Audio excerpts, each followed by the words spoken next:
Buenas noches, nosotros somos el equipo número 3 y el tema de nosotros es enseñar a pensar como un científico. Mi nombre es Leslie Fugón y voy a iniciar con el subtema de qué significa pensar como un científico. El pensamiento científico es un modo de razonamiento, es una capacidad que tenemos todos los seres humanos que se basa en el análisis de fenómenos naturales y sociales que se dan en el mundo, desde un punto de vista con el método científico, mediante observación y experimentación para una resolución de problemas. En el marco de la educación científica se plantea que se debe ir más allá de una alfabetización centrada en la comprensión, con eso lograr un objetivo de desarrollo cognitivo más a detalle, enseñar a pensar como una clave de mejora tanto en la vida social, personal y profesional. Para esto se realiza un análisis de investigación en todos los procesos, en áreas innovadoras y claves didácticas. En consecuencia, se propone que se debería hacer una intervención para enseñar a pensar de manera sólida, generar pensamiento crítico y con métodos científicos a los estudiantes y también formar a los profesores con esta finalidad transversal y significativa para todas las competencias en general. O sea que no solamente se trata de memorizar los datos, sino hacer preguntas, analizar y buscar respuestas con evidencias para poder obtener pruebas y llegar a una conclusión. Buenas noches, máster y compañeros. Continuando con el tema. Bueno, mi nombre es Alma Clarixa Montoya Lira.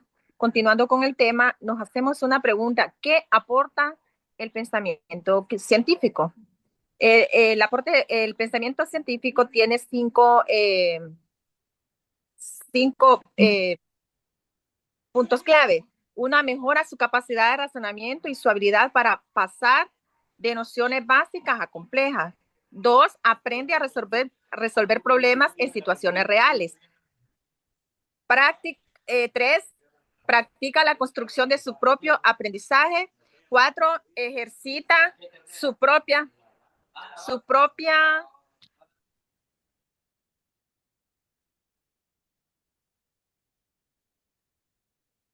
Tres, practica la construcción de su propio aprendizaje.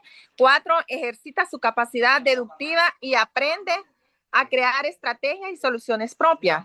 Cinco, mejora su relación en el entorno físico y su percepción de los espacios, las formas, las partes y el todo.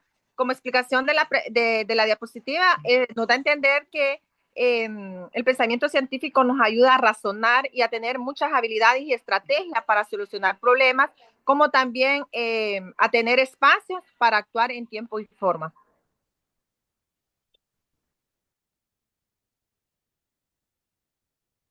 Buenas noches, compañeros y máster presente. Mi nombre es Jamie Núñez y yo les voy a seguir hablando sobre las características del pensamiento científico. Entre las principales características del pensamiento científico se encuentra la objetividad, se toman los hechos reales tal como se presentan en la realidad. La racionalidad parte de los principios y leyes científicas y la sistematicidad. El conocimiento es ordenado y jerarquizado. Eso nos quiere decir que tenemos tres opciones para poder llegar a ser una característica del pensamiento científico.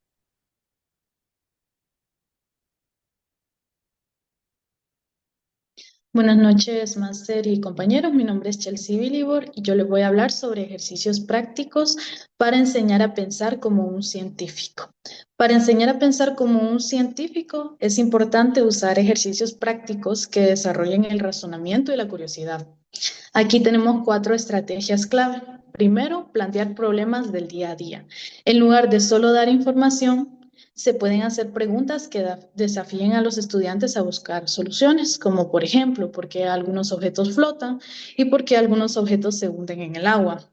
Preguntas así del día a día. Número 2, diseñar experimentos. No solo memorizar teorías, sino que ponerlas en la práctica. Por ejemplo, si ponemos una planta en un lugar con poca luz y otra en un lugar soleado, ¿cuál va a crecer más rápido? Punto número 3, estudio de casos científicos. Analizar descubrimientos reales y cómo los científicos resolvieron estos problemas. Por ejemplo, cómo se descubrieron las vacunas y qué impacto tuvieron estas. Número 4, debates y discusiones. Permitir que los estudiantes argumenten con base en evidencias. Por ejemplo, ¿los alimentos transgénicos son seguros para la salud y el medio ambiente? Estos ejercicios no solo enseñan ciencia, sino que también fomentan el pensamiento crítico y la toma de decisiones basadas en evidencia. Gracias. Buenas noches, compañeros y máster. Les saluda Moisés Gutiérrez. La diferencia entre aprender contenido y pensar científicamente. Aprender contenido puede ser memorizar datos, como el nombre de un país, la capital, un municipio, cuántas personas hay en ese municipio. Responder exámenes es cuando un alumno estudia para el momento, pero el día siguiente se le olvidó lo que estudió la noche anterior, después del examen. Aprender hechos es como fechas, qué pasó en tal cosa, un nombre específico que al final más adelante es cultura, pero no le va a servir para su día a día. No cuestionar, cuando el alumno no pregunta, se cohíbe, no quiere participar. Pensar científicamente, formular preguntas, puede usar el método científico, puede usar las 5 preguntas claves: qué, cómo, quién, cuánto, por qué, dónde. Diseñar experimentos es cuando el alumno está diseñando un experimento y él puede usar sus 5 sentidos: ver, oler, tocar, oír, probar.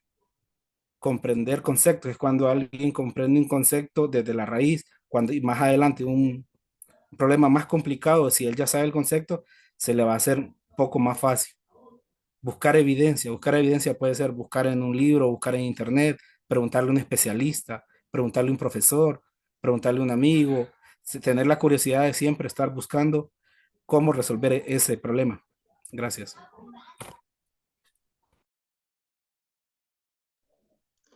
Muy buenas noches, compañeros. Máster, mi nombre es Norma Hernández.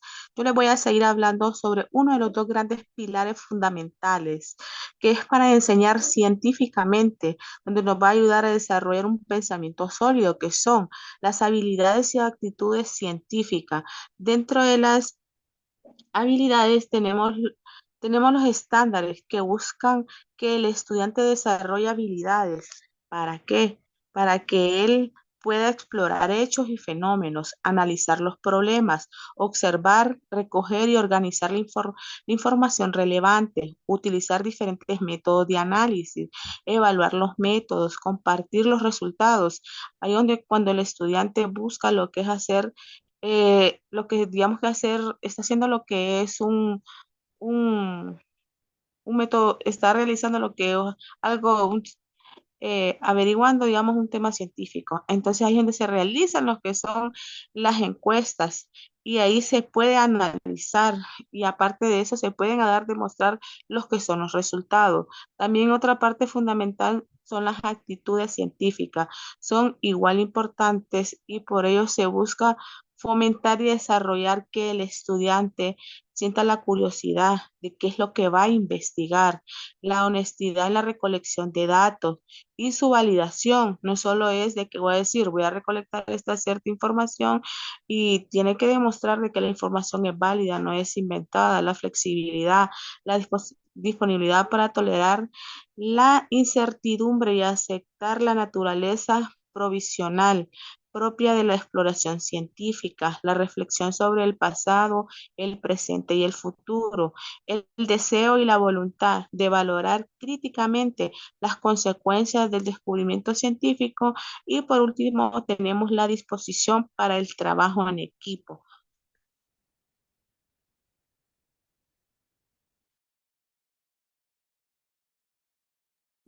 Buenas noches, mi nombre es Diana Sierra y vamos a continuar con la siguiente pregunta. ¿Cómo fomentar el pensamiento científico en la educación? Tenemos 3 partes: plantear preguntas abiertas, fomentar la experimentación y relacionar el contenido con la vida real.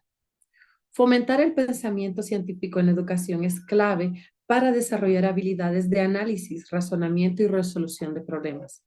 Se puede lograr promoviendo la curiosidad, invitando a los estudiantes a formular preguntas, realizar experimentos y analizar resultados de manera crítica. Los docentes deben crear un ambiente donde los errores sean vistos como oportunidades de aprendizaje y no como fracasos. Además, es importante enseñarles a los estudiantes a identificar fuentes confiables, reflexionar sobre evidencias y aplicar el método científico en resolución de problemas cotidianos.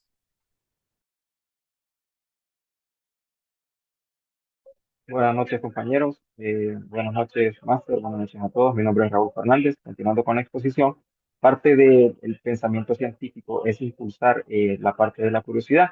La curiosidad y las preguntas impulsadas por la curiosidad son importantes para desarrollar el pensamiento científico y un interés y motivación más generales para buscar preguntas y respuestas. Por ejemplo, en una clase de filosofía, una clase de religión, podríamos preguntar o una clase de historia, para poner un ejemplo, cómo se hicieron las pirámides. Esa curiosidad nos puede llevar a desarrollar hasta un pensamiento científico. Voy a colocar un ejemplo quizás un poco cómico. Podría ser, ¿qué fue primero, el huevo o la gallina? Y si nos vamos un poquito más allá a la parte de la historia y a la parte de la religión, podemos incluso hasta preguntar realmente cómo se creó todo, qué fue. Entonces ahí tenemos varias teorías. Tenemos la teoría de la evolución, tenemos la teoría del Big Bang y tenemos la teoría creacionista. Pero yo me pregunto a nivel con el pensamiento científico, y si fueron las tres, verdaderamente, no necesariamente tiene que ser una. Entonces, aparte de impulsar el pensamiento científico, se hace a través de la curiosidad.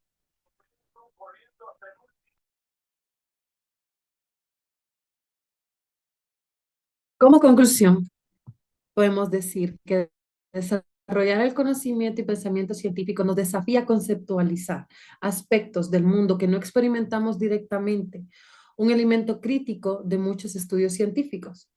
Eso es necesario para una comprensión del avance y el alcance de las ciencias y para brindar herramientas para la comprensión del papel y el lugar de las diferentes profesiones en el panorama del conocimiento humano.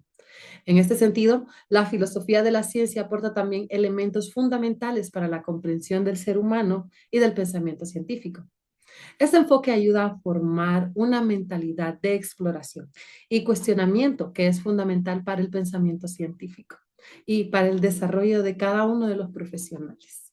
Espero les haya gustado nuestra presentación. Muchas gracias.